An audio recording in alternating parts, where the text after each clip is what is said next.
Madam, സ്ത്രീയും പുരുഷനുമായി ബന്ധപ്പെട്ട് കുടുംബങ്ങളിലുണ്ടാകുന്ന പ്രശ്നങ്ങൾ, അതേപോലെ പൊതുസ്ഥലങ്ങളിലുണ്ടാകുന്ന പ്രശ്നങ്ങൾ, ഇവയിൽ കോടതിയും പോലീസും ഇപ്പോൾ നൽകി വരുന്ന രണ്ട് കൂട്ടർക്കും നൽകി വരുന്ന നിയമ സംരക്ഷണം എന്താണ്?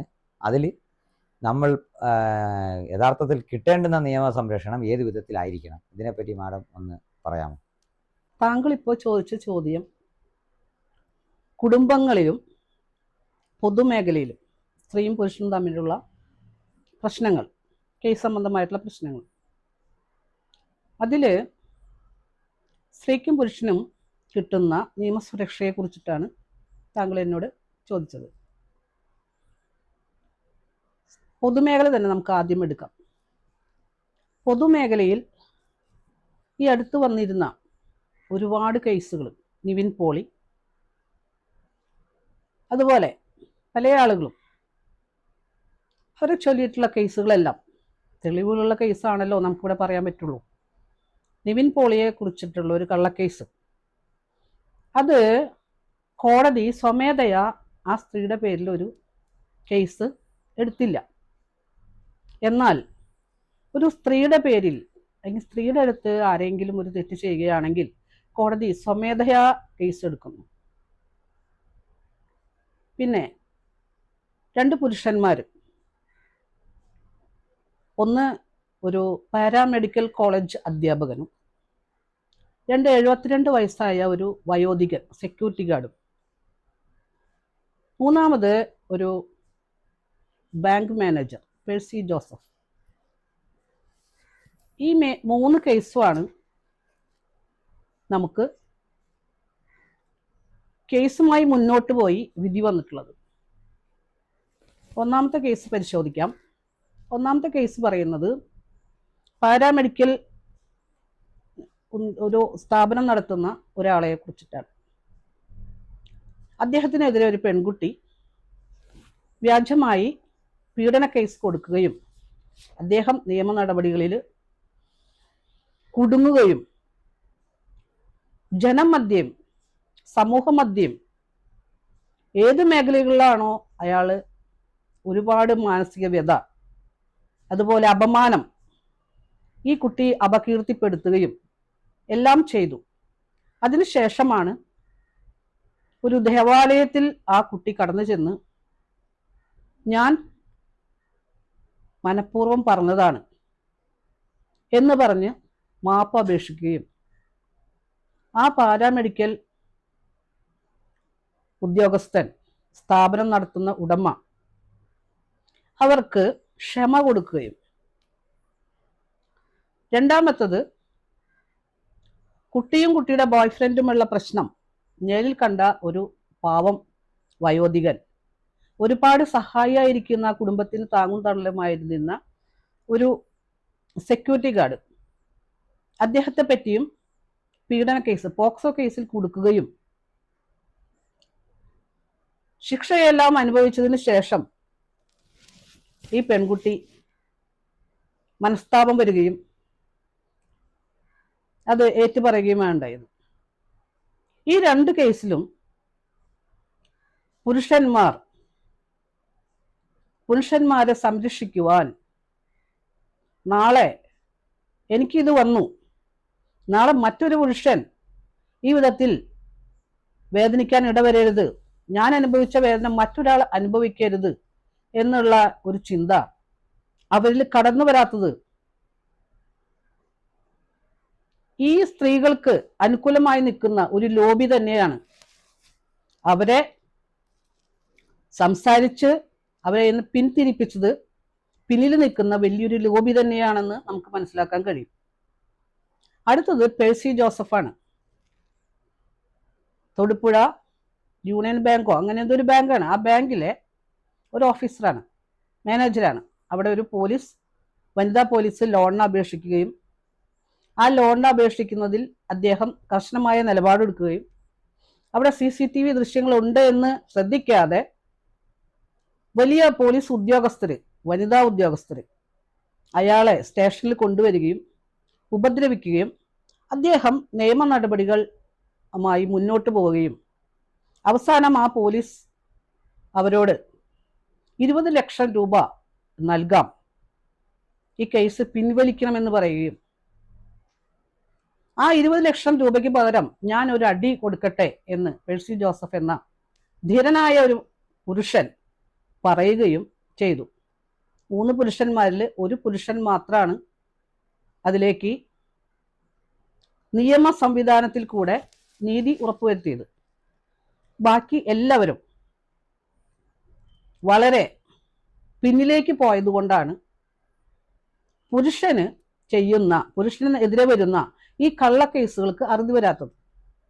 ഒപ്പം തന്നെ നിവിൻ പോളി എടുക്കാം. സ്വമേധ എന്തുകൊണ്ട് കോടതി കേസ് എടുത്തില്ല? അപ്പൊ സ്ത്രീകൾക്ക് മാത്രം ഫേവറായിട്ടാണ് ഏകലിംഗ നീതി നടപ്പിലാക്കുന്നു എന്നുള്ളതാണ്. അതിനുള്ള ഇരകൾക്ക് യാതൊരുവിധ സംരക്ഷണവും ഇല്ല. ഇന്ന് കൊടുക്കുന്ന സംരക്ഷണ വകുപ്പ് കാറ്റഗറി തിരിച്ച് പട്ടികജാതി, അതായത് താഴ്ന്ന എന്ന് നമുക്ക് അവരോട് പറയാൻ പറ്റില്ല, ഒരു പട്ടികയിൽ ഉൾപ്പെടുത്തുന്ന ഒരു ജാതി, അവരെ ഉയർത്തുവാൻ വേണ്ടി അവർക്കൊരു കമ്മീഷൻ വന്നു. പട്ടികവർഗക്കാരുടെ ക്ഷേമത്തിന് വേണ്ടിയിട്ടുള്ള ഒരു വകുപ്പ് തന്നെ വന്നു. അതുപോലെ കാട്ടിലെ മൃഗങ്ങളെ സംരക്ഷിക്കുവാൻ മൃഗവകുപ്പ്. ഇനി തെരുവ് പട്ടിയെ പോലും ശിക്ഷിക്കാൻ പാടില്ല, അവർക്ക് പോലും സംരക്ഷണം നൽകി. സ്ത്രീകൾക്ക് സംരക്ഷണം നൽകി, വാർദ്ധക്യത്തിലിരിക്കുന്നവർക്ക് സംരക്ഷണം നൽകി. ആരാണോ ഇരയാകുന്നത്, സ്ത്രീ ഇരയായത് വർഷങ്ങൾക്ക് മുമ്പേ തന്നെ ഇരയായതുകൊണ്ടാണ് സ്ത്രീക്ക് അങ്ങനെ ഒരു നിയമ ആനുകൂല്യങ്ങൾ നൽകിയത്. അതിനുശേഷം തുടർച്ചയായിട്ട് പുരുഷൻ പീഡിപ്പിക്കപ്പെടുന്നുവെന്നും ആ പീഡിപ്പിക്കപ്പെടുന്നത് ചെറിയ കോടതികളോ മറ്റുള്ള കോടതിയല്ല, നമ്മുടെ ഏറ്റവും വലിയ കോടതി, ഇന്ത്യയുടെ ഏറ്റവും വലിയ കോടതിയാണ് സുപ്രീം കോടതി. നീതിന്യായ വ്യവസ്ഥയുടെ ജുഡീഷ്യറിയുടെ വ്യാഖ്യാനം വെക്കുന്ന കോടതി തന്നെ പറഞ്ഞു ലീഗൽ ടെററിസം എന്ന് പറഞ്ഞ് മെയ് 3, 2024 AB പർദിവാല, അശോക് മിശ്ര എന്ന 2 ജസ്റ്റിസുമാര് ഡിവിഷൻ ബെഞ്ച് നിയമനിർമ്മാണത്തിനോട് IPC 498A എന്ന കേസ് ഈ വർഷക്കാലം അത്രയും വ്യാജ കേസുകളായിരുന്നു. പുരുഷന്റെ വീട്ടുകാരുടെയും പേരിൽ കള്ള കേസുകൾ, അവരുടെ സ്വാർത്ഥ താല്പര്യത്തിന് വേണ്ടി അവര് കെട്ടിച്ചമച്ച കഥകളാണെന്ന് സുപ്രീം കോടതി അടിവരയിട്ട് പറഞ്ഞു. ലീഗൽ ടെററിസം എന്ന് പറഞ്ഞു. ഈ ടെററിസം എന്ന് പറഞ്ഞാൽ ഭീകരവാദമാണ്. ആ ഭീകരവാദം എല്ലാം നമ്മളുടെ ഗവൺമെന്റ് നിരോധിക്കുന്നു. പുരുഷന്മാരുടെ എതിരെയുള്ള ഒരു ഇത്രയും നിയമ ഭീകരവാദം. ഒപ്പം ആ കുടുംബത്തിലുള്ള വൃദ്ധ മാതാപിതാക്കളാണ് രോഗികളായി തീരുന്നു. പുരുഷനാണ് കുടുംബ കോടതികള് അവരുടെ ജീവിതമാർഗം. ഒരു വിവാഹം കഴിച്ചു കഴിഞ്ഞാൽ ഗാർഡിയനായി വെക്കുന്നത് പുരുഷനെയാണ്, സ്ത്രീയെയല്ല. സാലറി കൊടുക്കുമ്പോൾ സമമാണ്. ആ ഗാർഡിയനായിട്ടുള്ള പുരുഷനെ നമ്മളുടെ നാടുകളിൽ വരുന്ന ദാരുണമായ പല പ്രശ്നങ്ങൾ, പ്രകൃതിക്ഷോഭങ്ങൾ ഇങ്ങനെ വരുന്ന സാഹചര്യങ്ങളിൽ പുരുഷന്റെ സഹായമാണ് തേടുന്നത്, സ്ത്രീകളുടെ അല്ല.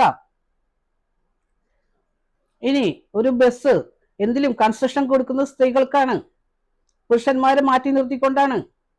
ആ പുരുഷന്മാർക്ക് വന്ന ജീവനും സ്വത്തിനും മാനസികമായും ശാരീരികമായും സാമ്പത്തികമായും സാമൂഹികമായും പുരുഷനെ തകർത്തുകൊണ്ട് അവന് നിയമാവകാശങ്ങൾ എഴുതിയിരിക്കെ, മൗലികാവകാശങ്ങൾ ബഹുമാനപ്പെട്ട നമ്മളുടെ BR അംബേദ്കർ എഴുതി വെച്ചിട്ടുണ്ട്. അത് സ്ത്രീക്ക് മാത്രമല്ല പുരുഷനും കൂടിയുള്ളതാണ്. സ്ത്രീക്കും പുരുഷനുമുള്ള ആ മൗലിക അവകാശങ്ങൾ ആർക്ക് കൊടുക്കണം?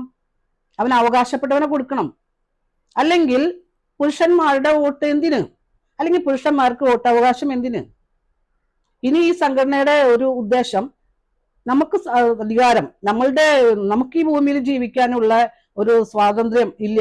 മൗലികാവകാശങ്ങളിൽ പറയുന്ന യാതൊന്നും പുരുഷനെ നിഷേധിച്ചുകൊണ്ടാണ് സ്ത്രീകളുടെ ഈ വ്യാജ ദുരുപയോഗത്തിന് നിശബ്ദമായി നിൽക്കുന്നത്. അതിൽ സുപ്രീം കോടതി പറയുന്നത് വ്യക്തികളിൽ മാത്രമാണ് ഒതുങ്ങുന്നതെന്ന്. പക്ഷെ പുരുഷനും IPC 498A പോലെയുള്ള നിയമങ്ങൾ പുരുഷനും വേണം. കാരണം പുരുഷൻ വർഷങ്ങളായി സഹിച്ചുകൊണ്ടിരിക്കുകയാണ്. ഇനി പുരുഷന്മാരുടെ ആത്മഹത്യയുടെ നിരക്ക് വലിയൊരു നിരക്കാണ് ഇന്നിപ്പോ പുരുഷന്മാരെ ആത്മഹത്യ ചെയ്യുന്നത്. 2024 NCRBയുടെ കണക്ക് പ്രകാരം 82% പുരുഷന്മാരാണ് മരിച്ചിരിക്കുന്നത്.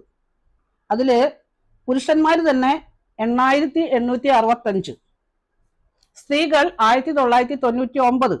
പക്ഷെ മാധ്യമങ്ങളിൽ വന്നിട്ടുള്ള വാർത്ത എന്താണെന്നുള്ളത് നമുക്ക് മനസ്സിലാവുന്നില്ല. പിന്നെ ഇതിൽ ഏറ്റവും തിരുവനന്തപുരം ജില്ലയിലാണ് ഏറ്റവും അധികം മരണം സംഭവിച്ചിരിക്കുന്നത് പുരുഷന്മാരിൽ.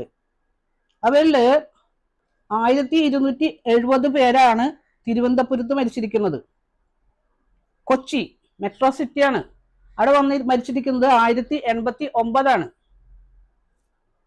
പിന്നെ തൃശ്ശൂർ 1062, പാലക്കാട് 902, കോഴിക്കോട് 820, കാസർഗോഡ് 346, കണ്ണൂർ 857, വയനാട് 337, ആലപ്പുഴ 748,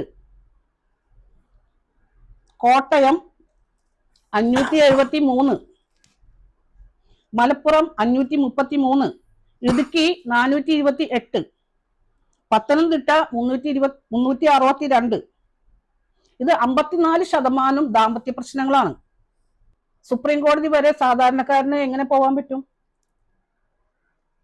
ചെറിയ ചെറിയ ജോലി ചെയ്യുന്നവർ, സ്വാർത്ഥ താല്പര്യത്തിന് സ്ത്രീ വീടുകളിൽ പോയി നിന്ന് മെയിൻ്റെനൻസ് ചോദിക്കുന്നു. ഭാര്യ എന്ന കർത്തവ്യം ചെയ്യാതെ പുരുഷൻ അവളെ ദ്രോഹിച്ചു എന്ന് തെളിയാതെ വെറും ഒരു വായ്മൊഴിയുടെ അടിസ്ഥാനത്തിൽ ഭാര്യയുടെ വീട്ടിൽ പോയി നിന്ന് അവൾ ഇഷ്ടത്തിനനുസരിച്ച് അവൾ ജീവിച്ചു. അവൾ അവിഹിതം നടത്തുന്നുണ്ടെങ്കിൽ അന്വേഷിക്കണം പുരുഷന് ജോലിക്ക് പോവുകയോ വേണ്ടത് ഈ അവിഹിതം അന്വേഷിക്കാനാണോ വേണ്ടത്? അത് ഏറ്റവും അധികം ശ്രദ്ധിക്കപ്പെടേണ്ടത് നമ്മുടെ നിയമനിർമ്മാണ സഭയാണ്. അത് അന്വേഷിക്കുക തന്നെ വേണം. പിന്നെ കുട്ടികളുടെ കസ്റ്റഡിയുമായി ബന്ധപ്പെട്ട് കുട്ടികളെ അമ്മയുടെ കയ്യിൽ സുരക്ഷിതമാണ് എന്നാണ് ഒരു വക്കീലിന്റെ അഭിമുഖത്തിൽ ഞാൻ കേട്ടിട്ടുള്ളത്. ഇന്ന് കുട്ടികളുടെ സുരക്ഷ ഫാമിലി വെൽഫെയർ അല്ലാതെ ഫാമിലി കോടതികൾക്കൊന്നും തന്നെ ഒരു നിയമ ചട്ടക്കൂടുകളില്ല. ഫാമിലി വെൽഫെയർ എന്ന ഉദ്ദേശത്തോടു കൂടിയാണ് അമ്മയുടെ കയ്യിൽ കുട്ടികൾ സുരക്ഷിതർ എന്ന് ഫാമിലി കോടതികൾ ധരിച്ചു വച്ചിരിക്കുന്നത്. ആ ധാരണ തെറ്റിച്ചുകൊണ്ട് ഈ അടുത്ത് തന്നെ ഷൈനി, വിഭജിക, അങ്ങനെ കുറെ ആളുകൾ അവരെ മക്കളെ കൊന്നുകളയുണ്ടായി. ഇവര് തന്നെയല്ല, ഞാൻ രണ്ടുപേരുടെ പേരെ എനിക്ക് ഓർമ്മയിൽ വരുന്നുള്ളൂ. ഒരുപാട് സ്ത്രീകൾ സ്വന്തം മക്കളെ കൊല്ലുകയും ഒപ്പം തന്നെ കാമുകന്മാരോട് കൂടെ പോവാൻ കൊല ചെയ്യുകയും, അങ്ങനെ ഒരു സാഹചര്യം ഇന്ന് നമ്മുടെ കേരളത്തിൽ വന്നുകൊണ്ടിരിക്കുകയാണ്. ഈ സാഹചര്യം എന്ന് പറയുന്നത് കൊലപാതകം തന്നെയല്ല. കൊല നടന്നു കഴിഞ്ഞാൽ പുരുഷനെതിരെ സ്ത്രീധന പീഡനം, മാനസിക പീഡനം എന്നുള്ള കള്ള കേസുകൾ ഉൾപ്പെടുത്തിയത് കൊണ്ട് തന്നെയാണ് ഈ കൊലപാതകങ്ങളെല്ലാം ആഘോഷിക്കുന്നത്.